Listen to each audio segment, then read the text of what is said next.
相信大家咧近日都好留意，亦都好擔心各國地震嘅情況。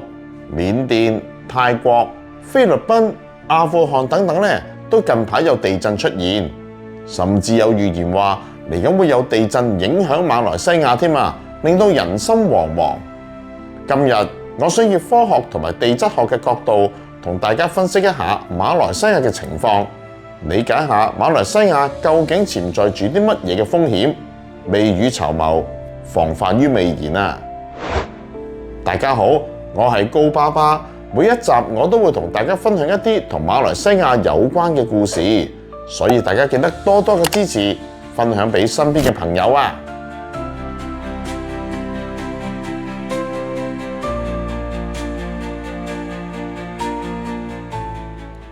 喺上一條有關地震嘅影片裏面，我都同大家分享過，馬來西亞雖然唔係位於傳統嘅地震帶，但係一直以嚟都有唔同程度嘅地震，無論響沙巴、沙勞越、霹靂萬湧等都有發生過地震。有關嘅細節，大家可以睇返之前嘅影片。大家最關注未來馬來西亞會發生地震嘅可能性，今日就想同大家講下一個可能對大家嚟講一個新嘅概念，就係關於馬來西亞嘅古老斷層。乜嘢係古老斷層呢？簡單啲嚟講，佢哋就係好耐以前已經形成咗，而且以前可能喐過，即係錯位嘅列震帶。呢啲斷層嘅出現，通常都係因為好耐以前嘅大地質活動，好似啲山點樣形成啊，啲板塊點樣撞嚟撞去咁樣。大家可以想像一下，地球嘅地殼就好似一個好大嘅拼圖，啲板塊成日喺度逼嚟逼去，拉嚟拉去。喺呢啲力嘅作用之下，岩石就會裂開。裂開之後，兩邊嘅岩石如果夾硬移開咗位，就形成咗斷層啦。而嗰啲喺幾百萬年甚至幾十億年之前已經形成嘅斷層呢，我哋就會叫佢哋做古老斷層。咁古老斷層同我哋成日聽到嘅活動斷層有啲乜嘢唔同先？最主要嘅分別就係佢哋最近有冇喐過啦。活動斷層，例如比較著名嘅環太平洋地震帶同埋阿爾卑斯斷層等等，都係喺地質學上面近期，通常係過去幾萬年到十幾萬年入面有明顯喐過嘅記錄，而且將來好有可能再喐同埋引發地震，所以係我哋評估地震風險嘅重點嚟㗎。相比之下，古老斷層喺近期可能就冇乜明顯嘅活動記錄，或者係佢哋喐嘅頻率好低。好多嘅古老斷層可能因為地殼啲力嘅方向變咗，或者其他地質原因已經穩定咗，唔再點喐啦。不過唔代表我哋就可以完全唔理呢啲古老斷層喎。事實上，有啲古老斷層喺某啲特定嘅地殼受力情況之下，仍然有可能會再次活躍返，咁樣就會引發地震㗎啦。呢個都係點解啲地質學家需要繼續研究同埋監測呢啲古老斷層嘅原因之一。除咗研究地震之外，古老斷層對於我哋了解地球嘅歷史係好重要㗎。佢哋就好似地球嘅歷史書咁樣，記錄咗以前地殼點樣喐，同埋啲力點樣分佈嘅重要資訊。通過研究古老斷層嘅特徵，好似佢哋斷裂面係點樣，錯開咗幾多，方向係點，斷層帶入面有啲乜嘢組成咁樣，我哋就可以更加深入嘅咁樣了解地球嘅演化過程啦。喺全球嚟講，古老斷層數目眾多，尤其係啲遠離主要板塊邊界，過去曾經有過板塊碰撞歷史嘅大陸地區。例如美國中部就有新馬德里斷層帶，呢條就係一條典型嘅古老斷層。1800年代曾經爆發過幾次大地震，最大震級超過8級，震波傳到成個東岸，甚至有記錄話墨西西比河都震到倒流啊！咁講返馬來西亞，雖然我哋唔係喺主要嘅地震帶，但係其實半島馬來西亞隱藏住唔少嘅古老斷層，呢啲斷層就好似潛伏者，平時靜靜地，一旦受到鄰近地震波嘅影響或者地殼壓力嘅積聚，就有機會翻生㗎。舉幾個例子咧，姆吉丁夷斷層位於彭亨州，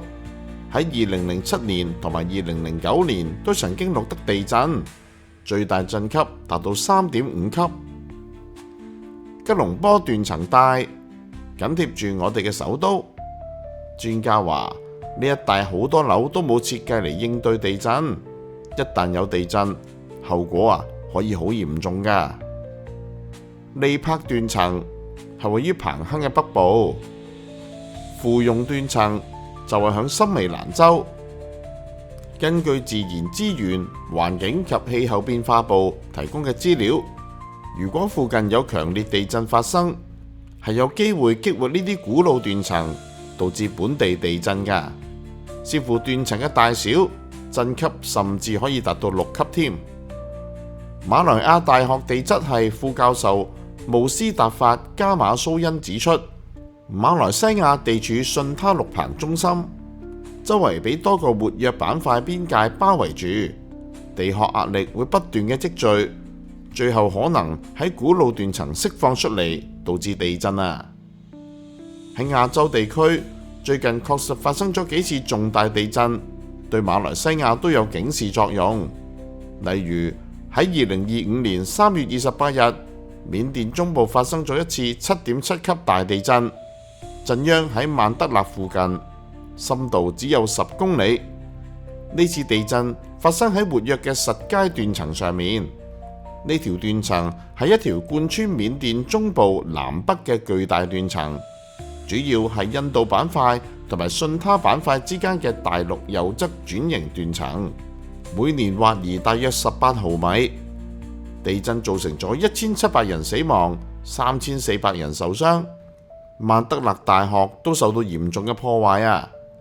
實階斷層仲被稱為地震超級公路，因為佢幾何形狀直線，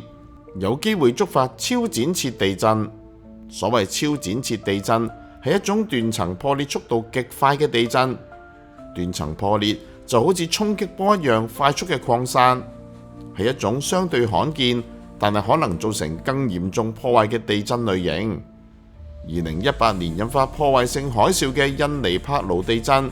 就係超剪切地震嘅典型例子啦。緬甸328嘅地震震波亦都傳到泰國曼谷，導致一棟建築物倒塌，造成18人死亡、33人受傷、78人失蹤，顯示出泰國北部嘅敏感性。其實泰北地區本身就處於多條嘅活躍斷層上面，呢啲斷層同緬甸實階斷層係相連嘅，形成一個複雜嘅地震網絡。根據泰國地球物理研究所嘅研究，呢啲斷層每年挖移1至5毫米，意味住佢哋不斷嘅去儲存能量，有機會引發中等強度嘅地震啊！咁對馬來西亞又有啲乜嘢啟示呢？首先，西馬地區雖然唔係主要地震帶，但有研究指出，包括布城、文東、瓜拉比盧等嘅地方都存在古老斷層。當鄰近地區發生大型地震，震波傳到嚟嘅時候，有可能會激活呢啲嘅斷層，就好似328嗰場嘅緬甸地震，部分馬來西亞地區都有明顯嘅震感。至於東馬沙巴州，情況就更加值得關注啦，因為沙巴位於歐亞板塊同埋菲律賓海板塊交界，地質活動頻繁。2015年6月5日，沙巴曾經發生6級地震，造成18人死亡，之後有超過130次嘅餘震，反映出當地嘅地震風險唔可以掉以輕心啊！總括嚟講，大多數專家都認為馬來西亞雖然唔係主要嘅地震帶，但係由於周邊活躍板塊帶嚟嘅壓力，尤其係緬甸同埋泰國等地嘅大型地震，係有機會影響我哋，特別係古老斷層重新活躍嘅風險㗎。至於最近有傳言話嚟緊會有地震波及馬來西亞，目前咧就冇任何科學嘅證據去支持呢一個講法嘅。事實上，地震預測係非常之困難㗎，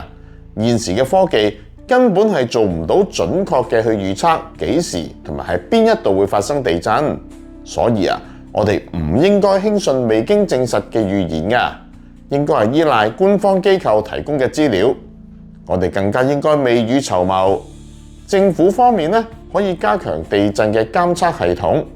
更新建築嘅設計標準，提升建築抗震嘅能力。